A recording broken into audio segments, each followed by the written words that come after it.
Hello everybody and welcome. In this video I'm going to answer the question: is the application for your headphones JBL Everest available on Android devices?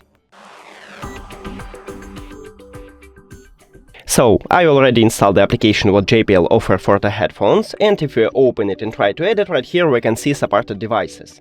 So we need to scroll down and we can find Everest series.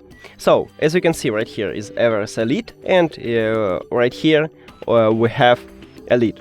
But our model is V310BT, and as you can see there is nothing. Also we can scroll down again and we have no more Everest series here.